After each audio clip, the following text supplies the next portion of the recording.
So when the letter was handed to me, no matter how prepared I was, I realized that emotionally I wasn't prepared. I was holding back tears. I was putting up a false front that I was prepared, that it's okay, whatever you're sharing, I'm prepared. So I just walked out of the office, went out to my car, and tears just started like flushing out. So what's next? So what's next? So what's next? So what's next? Hello everyone, welcome to the very first episode of So What's Next, where we talk about what's next in your career. I'm Alicia, and today our segment will be talking about Retrenched, what's next. And I've invited Xiaoqing, one of our business leaders, to talk more about this topic with us. So before I let her talk, let me introduce a little bit about her. She is among one of our business leaders, the earliest to become a business leader in Unicorn. Just joining us after 1 year, she actually was appointed as a business leader, and also among the 100 professionals, she is one of the 3 certified advanced planners here in Unicorn. But the thing, something special about her is that she actually don't have any background in finance, right, Xiaoqing? Yes. So actually, which industry were you from? I was from the luxury industry, so I used to work in the perfume and cosmetic industry, working with brands like Bottega, Balenciaga, Wow. Chloe, Marc Jacobs, brands that I love. Oh, it's the high life. It's literally the luxurious life that all girls would want, right? Yes, exactly. So what changed? What happened? So when you ask, so what's next after retrench? So bolo. What else, right? So do you actually experience being retrenched as well? I did. That's why I'm invited to this program with you, right? So maybe you want to share more about your retrenchment journey. How was it like for you? Well, honestly, I was prepared because there was a period of time whereby I see my colleagues in the room that were being asked to go one by one. The Australians were sent back to their country. The French were also sent back to their hometown. So sitting there, I couldn't just think that it's safe for me. So what I did was there was a restructuring going on. There was a merger and acquisition going on. I actually looked for my recruiter, and she told me that, hey, Xiaoqing, why are you so worried? Yeah, you still have a job. Take your time, plan your exit out. So that was a really good advice that I got them back then. So instead of rushing to the next job, literally I took time to explore, to see what is the next career path that is interesting for me. Right. So the fact was, when I was exploring, I was like, okay, I've been in the luxury industry for so long, 10 over years. Is this really where I want to be for the rest of my life? And the answer was clear. The answer was no. I actually went for interviews in the jewelry industry, in the sunglasses industry. Wow. There was position that was already availed to me. But something just felt like, Xiaoqing, are you sure you're going to repeat whatever you're doing and then end up in the same situation as being retrenched again? So that really got me thinking again, what is my next career? Yeah. Okay. But I heard you're also from a big MNC, right? So Yes. actually, would you say like even when you're in MNC, the chances of getting retrenched is also high? Oh, of course. In a big MNC, there's a lot of volatility. So as and when we bought a brand, they could be hiring. And then if that brand did not do well, they have to kill the brand and kill the team as well. So I that's see. something that is very natural in the corporate world. So if, let's say, our friends decide to go and start work in the corporate world, Yeah. one thing that they always need to be prepared is the risk of retrenchment, because that is something that is part of the package. Yeah. You like the glow in the MNC, you like the branding in the MNC, you have to accept that it comes with a price, which is the possibility of losing everything overnight. Yeah. Right. Okay. I also heard that when you were still working in the MNC, you were already invested with Unicorn. Yes, thankfully I was. Thankfully, a senior back then in my school day approached me when she first started this career. So she's someone that I respect a lot, someone that I look up to a lot. So when she embarked on this career, I was like, of course, to have a professional person, someone who's a personal friend, someone who's very serious in her work, a professional accountant to be looking after my finance, to me that's an honor. Yeah, I wouldn't say no to such a good deal. Yeah. Right. And that was how I started my investing journey with Unicorn. Were you the best investor for her? Oh, cannot answer that question. The answer is no.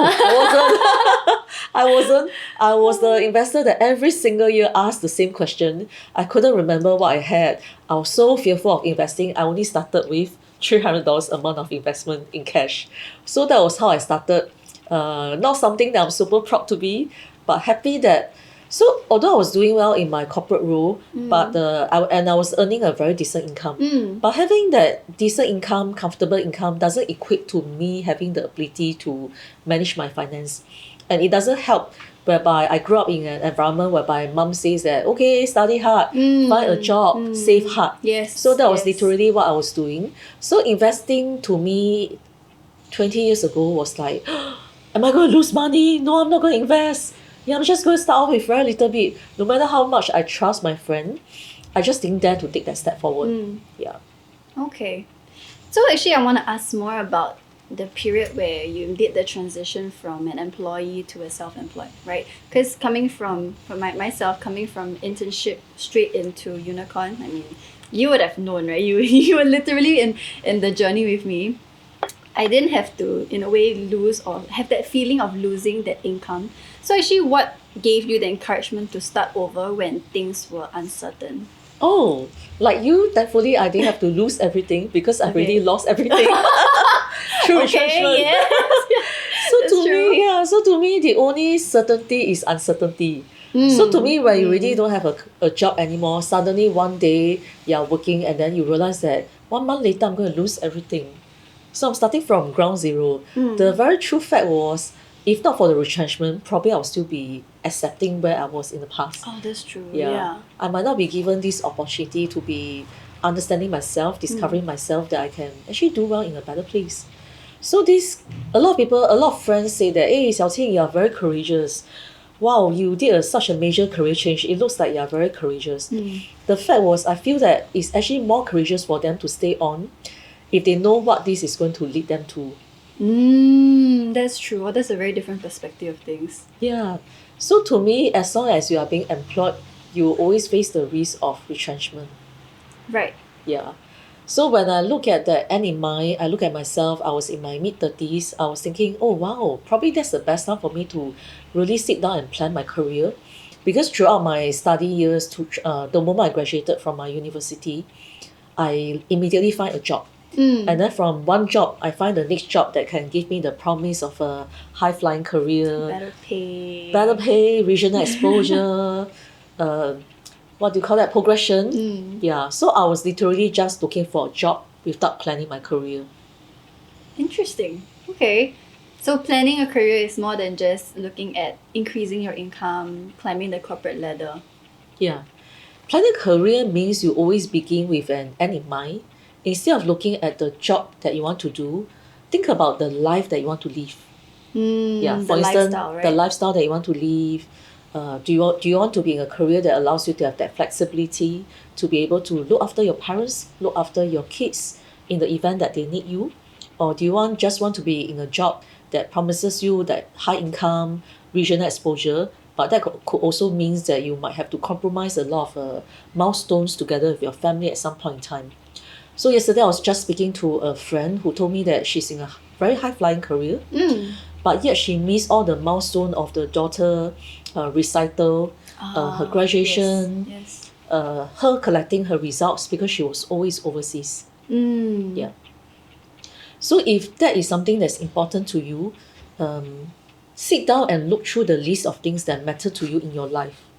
Thereafter, find a career that supports your life and not find a job and then compromise your lifestyle just so that you can continue to earn money from that job. Yeah. Okay. I guess from what I'm hearing from you is that in life there's a lot more to just earning money. It's about what does this money actually do for your lifestyle that you want, right? Are you able to still live the life that you want while you earn the money that you need? Yes. Okay. So what I'm trying to say is that choose your lifestyle, let your career support your lifestyle, instead of finding a job and compromise your lifestyle just because of the job that you have decided for yourself. Okay. Yeah. Now speaking about support, who was your biggest supporter during this transition period? Oh, well, I was really, really blessed. In fact, my whole family really supported me. Yeah. My mother-in-law was my first investor. So when I decided to hop onto this career, she was the first one who said that, okay, I want to be an investor. My sister-in-law thereafter supported me as well and became my investors. My parents, my mom, they all have a full support. even my husband, she was like, well, since you have nothing to lose anymore, I think this is the path for you to hop on. Yeah. Okay. Children I- was happy, everyone was happy. Even before I decided, my brother-in-law and family was like, if you decide, let me be your first investor. Wow. Yeah. That's a very supportive family. It is, it is. I'm blessed with that. You really are. What about when you were transiting to really take up the role of being a family wealth consultant? I heard that there was a very interesting story that went behind in your car Mm.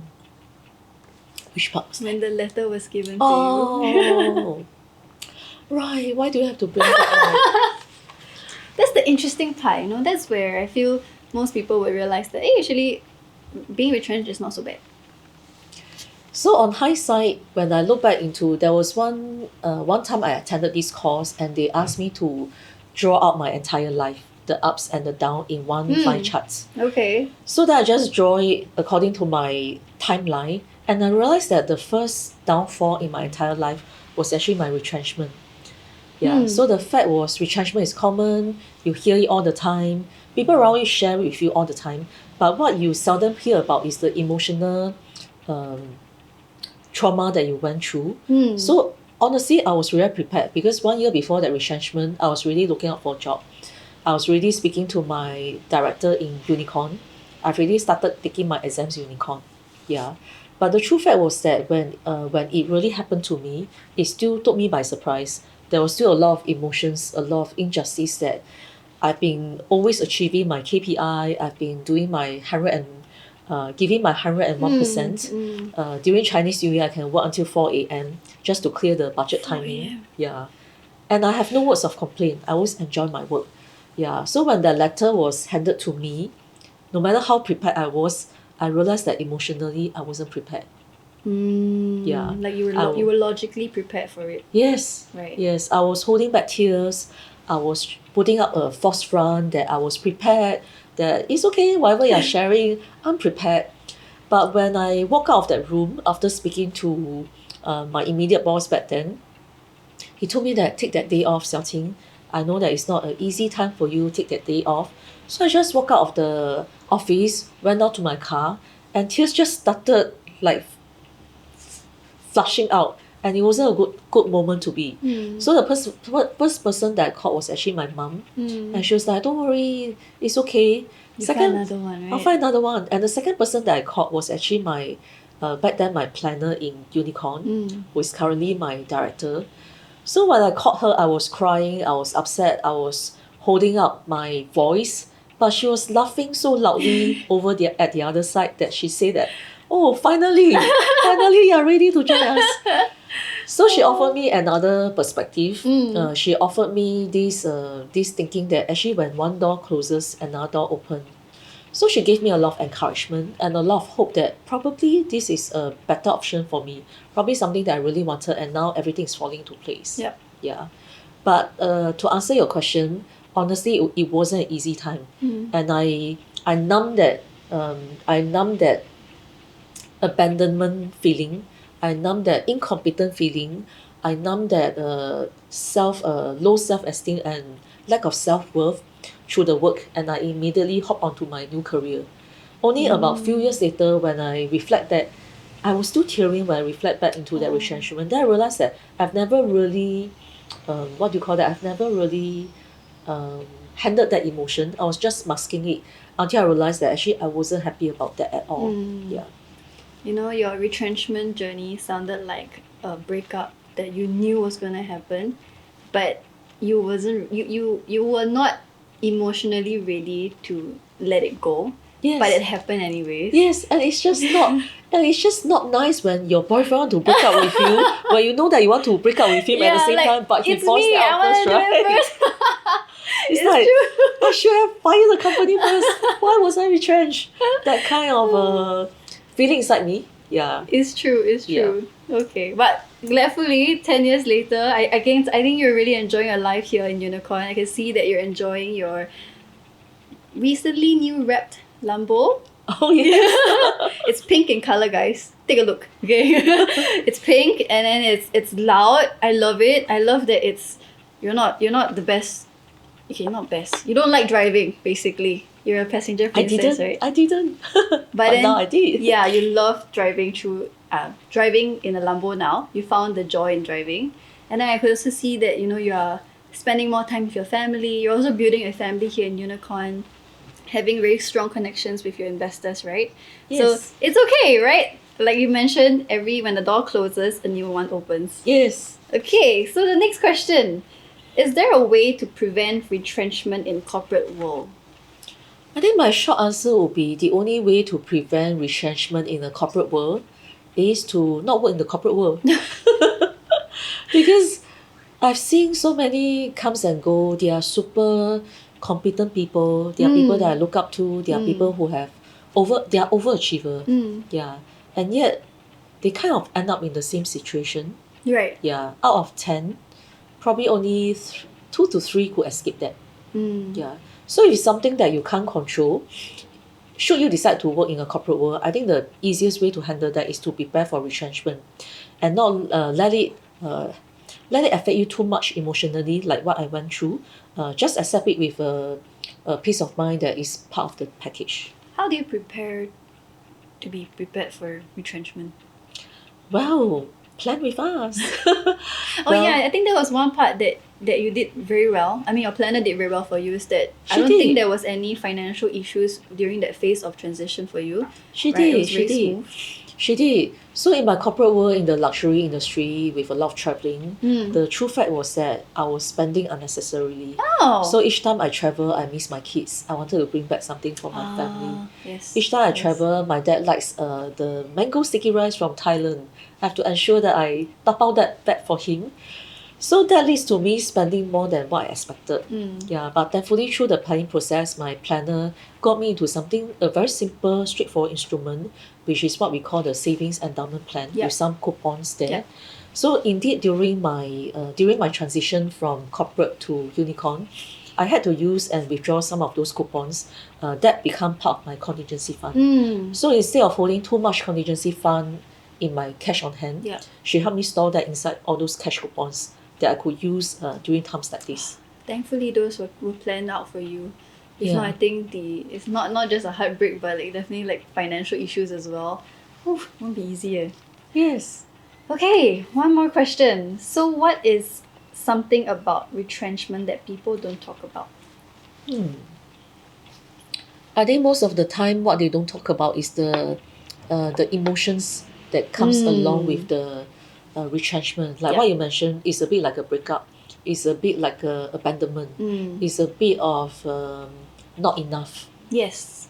Feeling the feeling of not enough inside you, the feeling of why me, why not another person. I've always been achieving everything, but why am I the one to let go in times like that? So I think this is the part that is a lot not being talked about. So the company could plan for you to do like a reskilling, to send you for some courses, etc. But the part that is not talked about is the emotions that comes along with retrenchment. Yeah, that many people, hopefully not like me, brought along in many years to come. Right. Until I realized that it was something that I've never really wanted to address it. Yeah. And I was just blindly telling myself that everything is fine, I'm doing better. Yeah.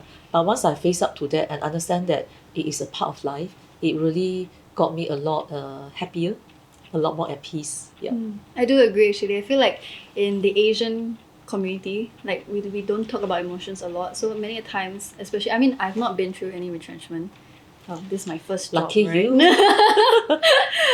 So I've only seen like my parents, my aunties and uncles that actually went through those retrenchments. That they don't actually talk about emotions. They just, I just find next job. I just do the next thing. Or like, there's always this heavy weight where they put on whenever they go to work, after work, Then sometimes I also feel like, really, then what's the purpose of working then? If you don't like your job so much, that kind of thing. Or like the environment is not so good, then why stay?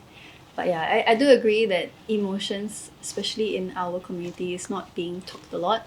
So a lot of times you just carry it forward, and then I've seen people like really, after years of working in corporate, they just lose all their, I call it sunshines and rainbows. Yes. Like you ask them, what do you want in life? Oh, I just want to rest at home. Like where's the joy? Go and do things that you like. I think one thing that I see is quite common is the eyes. The Oh eyes yes, actually reveals yes, everything about yes. how much do they still like the job. Is there that glow, that shine inside the eyes, or is it just like okay, it's just part of my job. Mm. It's just yeah, they pay me, I do my job. It's a very transactional relationship. Yeah. So if you guys have ever got a chance to talk to Xiaoqing like I did, trust me, you'll be captivated by her sparkling eyes. Because she loves her job so much that she even brought her daughter to work. That's how much she loves her job, okay? Okay, so now we'll move on to fire questions. So Oh, this is the so part. scared. Okay, first question. To serve 1 billionaire or to serve 100 millionaires? Oh wow, 100 millionaires. Why? Because then you impact more lives, you impact more people, and that give me more fulfillment. Mm. Yeah. When I was writing this question, I also thought of something. Basically, if you choose 1 billionaire, you're basically choosing employment. Because Oh, the billionaire can fire you anytime, right? oh, But nice. imagine if the 100 millionaires, one fire you, it's okay. I got 99 more millionaires to take care Wow, of. phew. Lucky I choose the right answer. That sounds a bit like a trick question. There's no right answer. Okay, next. What is your favorite small win at work? I have too many to. I'm kidding. Favorite. Favorite small win. Mm. Wow, that's a tough one. Oh, this one really a bit tough. Favorite small win. Okay, for I need me, some help. it would be actually eating Xiaopudian's food when she's on a very good mood. Wow, I tell you, her food tastes extremely good. Like usually it's good already, but when she's super happy for whatever reasons, don't know why, her food tastes even better. Right. Okay, I got my answer. I think my favorite small win at work. Well, yesterday I have a meeting with one of my investors. She was like thanking me from the bottom of her heart. Mm. And you could really see that she was almost like the gratitude is coming out from the eyes. So that's the small win that I'm getting every single day when friends thank me and they ask, can you help me help my mom with that? Yeah. Can I refer more people to you? Because I think more people need to be helped in that way. Oh, I think those are definitely. the small wins that I get on a very regular basis that reminds me every day of the reason why I do what I do. Yeah. I've not reached to her level of wisdom yet, but I'll reach there soon. Okay, for now I'll just enjoy Xiaopudian's food. Okay, biggest ick in corporate culture. Alicia, good morning. Oh really? Yeah. That's how it is? So the bosses will be walking across you, just good morning, but they look straight and they continue to walk. Yeah. So sometimes in Oh. corporate it can get a little bit superficial. Yeah. A little bit? Even I need to be a bit more polite. Pardon me. The greetings is just like not something that you could feel from the heart. So they can from the words give you some concern about your health. The second minute they'll ask you, but how about the work? Do you think you can still deliver the work by tomorrow, Alicia? I know that you're not feeling well. Please go home early. But my work. Okay, I do get that. So I've not experienced. I don't think I've experienced corporate. Right. My most corporate thing I've done is part time, but in that most corporate thing I've done, the ick I get is when the managers talk bad about their colleagues in front of part timers. Oh my god! Going to work felt like a war zone. Like I was really dragging myself to work because if I know my manager's in a bad mood, then that's where everyone else would have to so-called suffer with him. Yeah. Yeah. Okay. Then of course the other one, you know being in corporate, for a very practical reason, you need to protect your own job, right? Yes. Yeah, it's yes. not like us whereby there's no competition. Yes. We are in collaboration. Yes. But in the corporate, you have to partnerships. protect. It's a survival mode. Yeah. So when things happen, arrows will be like shooting Oh my everywhere, god. and everybody like protecting and covering themselves. But it's natural because they are in a survival mode and they Yeah. have to fend for themselves. You just reminded me of another ick when I was on part time. So I was okay, a bit of story. I was serving one of the customers that wanted to buy like a product, right? So I was serving, but as you know, part timers we don't get commissions. It's just really by the hour. So then I was very happy to serve, right? And I was helping the customer to take stuff and all. And all of a sudden, when I just turned around to like grab the stuff, my full-time staff took the sheet and wrote his name down, and he got the commission. And I'm just like, I didn't even get to choose who I want to give this commission to. Like, I would rather give it to my manager who's been, guiding me. But he just took it and he wrote his name. And he just continued from there. Yeah, so I think that was that start where I realized that, okay, like I need to protect myself as well. I want to be nice, but I can't. So it's like people who are generally nice will end up having to put up a face of like, like a warrior style, like we're going there to fight. It's true. If you are too nice, sometimes you get bullied Yes. and you get compromised. That's why you become a self-employed. Yes. Yes. Okay, two more. Business owner. Business owner, yes. Multiple business owner. Multiple business owner. Yes. Biggest myth about self-employed to you? Wow, this is another difficult one. On time, on target. Too much time on our hands, yes. Yeah, I guess the biggest myth about, I want to start off my own business, I want to be self-employed because I have the freedom of time, I have that flexibility of time. I think this can be easily abused and look at the other way. Yeah, so as a business owner, the true fact is at the beginning of our career, we have to work a lot harder than an employee. Yes. Yeah, but as an employee, I was already working past 4 a.m. So not to mention when I start my own business over here with Unicorn. Yep. Basically, if I don't work, I don't earn anything. I definitely have to work a lot harder than an employee at the beginning of my career so that I can quickly take off. Just like a plane, you have to move on full throttle so that you can quickly take off and you can start to fly and cruise in the air. You're giving me back my aviation background. Yes. So that's more relatable to you. Yes, I completely get that, yes. Yeah. So I guess the key difference was that in employment, back then I was in corporate MNC, it was a very quick growth for me because I was hardworking. So my pay jump happened quite quickly in my early years. I have my decent bonus, quick progression, and then it stays stagnant. And thereafter, plunge all the way to zero. And then if I were to go back to corporate, probably I'll have to go through that stagnation again. Yeah. The difference happened in a business owner path, whereby at the beginning it's very little, and then you have to work very hard. But the moment it takes off, it's going to be an exponential curve. Yeah. So to me, it's not about which one is better than which, but once you have decided on the path, do your planning.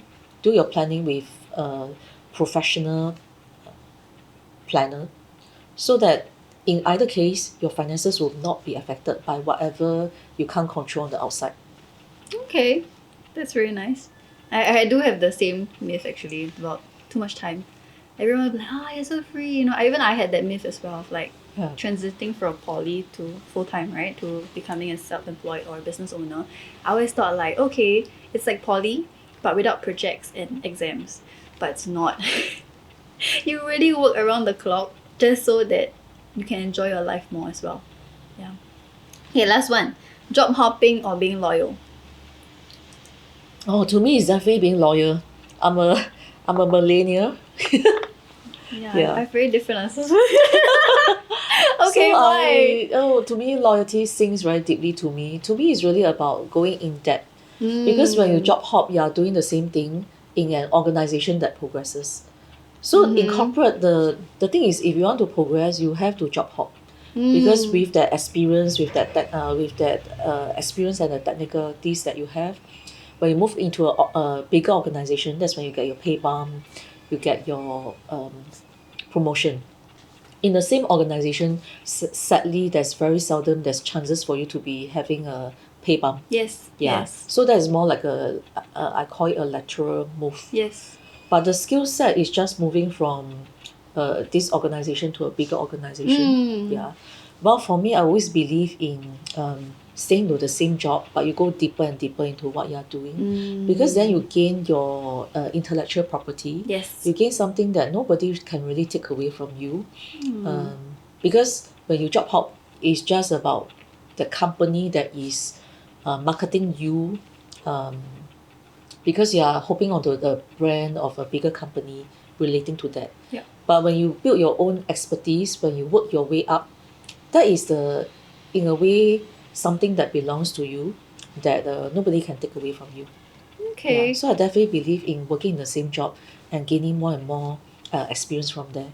So for the last 11 years, I started with as a family wealth consultant, then move on to be a trainer, a certified advanced financial planner, leading a team to now doing branding and marketing. So that allows me to actually enjoy the same thing in the same organization. Yes. Yes. That gives me the same environment, the same values, the same leadership. So everything, the same environment. And that to me is already give me that foundation and that security Yeah. to allow me to truly discover what I enjoy doing, who I am, and designing my career inside an environment that resonates fully with my values. I definitely think being loyal to the right company, the right organization would actually benefit a lot. If you're loyal to the wrong one, like for example your previous one, that is where even with all your achievements, your contributions, they don't take you, they don't appreciate you. But whereas here in Unicorn, when you were really loyal to them, you really serve with your heart to your investors, to Unicorn, that's where you see the fruits of your labor as well. Yeah. So I do am a believer of loyalty, but in the corporate world, I do feel that maybe job hopping you still need for survivability. Oh, that's true. Yeah, to That's grow true. yourself, That's true. income, That's true. inflation. Yeah. Yeah, sounds right. Sounds right. So if you have decided the path of corporate, I guess you have to accept also that it comes with the package of job hopping. Yeah. Yes. But if you're someone who loyalty is something that speaks very closely to you, and you're someone who believes in contributing to an organization that looks after you, I guess finding the right environment is very important.